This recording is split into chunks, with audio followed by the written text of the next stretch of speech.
Moin. Hi and welcome to Watch and Work. Watch and Work is CompuTech's service video series for automotive mechanics. In them you'll learn how to change timing belts on a wide range of vehicle engines, simply, safely and quickly. These videos show the key working steps for workshop pros. They might take a few minutes, but it's worth staying with them. You'll more than make up this time later on.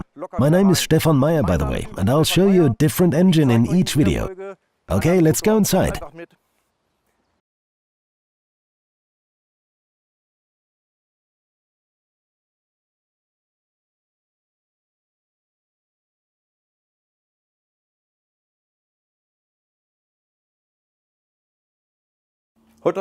Today I've got a somewhat elderly delight for you. We have here a 2.5 V6 from an Opel Omega B with engine code X25XE.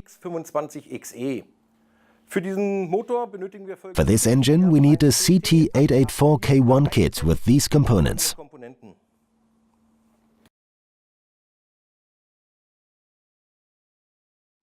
I've already prepared this engine in advance. You need to expose the belt drive correspondingly and then set the timing gear so that cylinder 1 is at TDC. You start by setting the engine to just before TDC. We have 5 marks for that. There is one mark here at the bottom on the crankshaft and a notch on each camshaft sprocket. You've now set the engine to just before TDC. The next step is to fit the locking tool for the crankshaft and then turn the engine further to TDC. Once you've fitted the crankshaft tool and turned the shaft until it contacts the water pump, we can go to cylinder bank 1 and 2 of the camshaft and insert the appropriate tool. Please remember the word top must face upwards. If you can't insert the tool first time, you can loosen the idler and turn the idler at the eccentric until the tool can be inserted.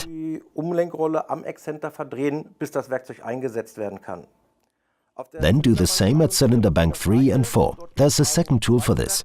Same procedure with the word top here too.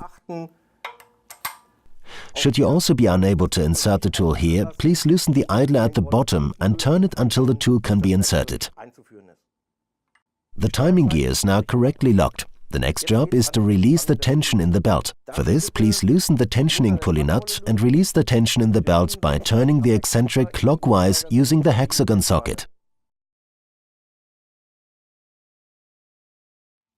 Once you've removed the belt, you can set about changing the various components.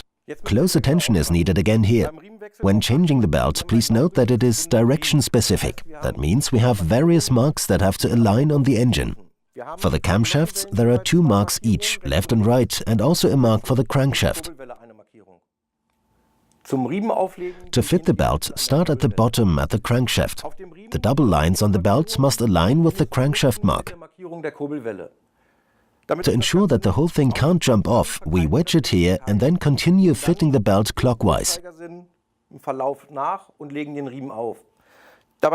Please ensure that the other lines align with the marks in the cutouts at the top.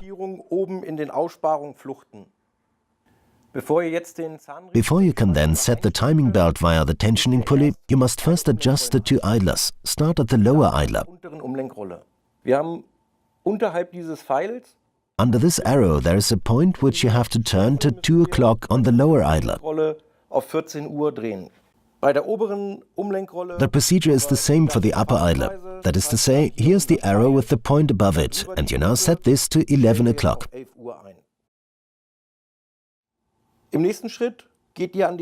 Move on to the tensioning pulley. Position the setting mark approximately 1 mm above this edge by rotating counterclockwise at the hexagon socket. You've now set the tensioning pulley.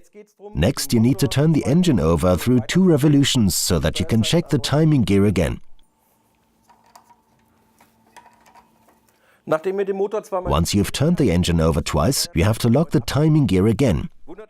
Don't worry about the fact that the marks are no longer aligned. They were only needed during fitting. Now you need to set the tensioning pulley and timing belt again. To carry out the setting procedure, you need the gauge.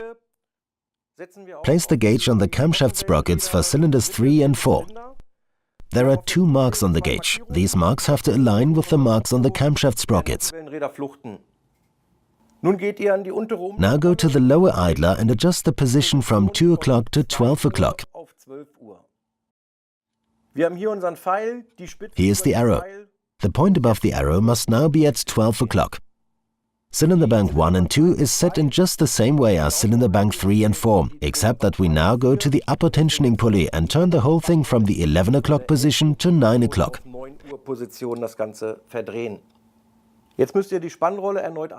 Now you need to set the tensioning pulley again. To do so, turn the tensioning pulley counterclockwise at the hexagon socket until the pointer is about 3 to 4 mm above the tensioning pulley groove. The engine and the timing belt tension are now correctly set. Next, turn the engine over through 2 revolutions and then check the timing gear again. Everything should be correct now.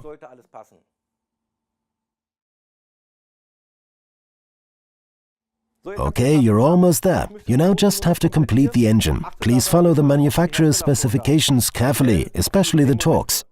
Remember, take it gently. Before you get the car back on the road, bear our quality stamp in mind. Place our change sticker in a clearly visible location in the engine compartment, so the customer can see that you've installed a quality product.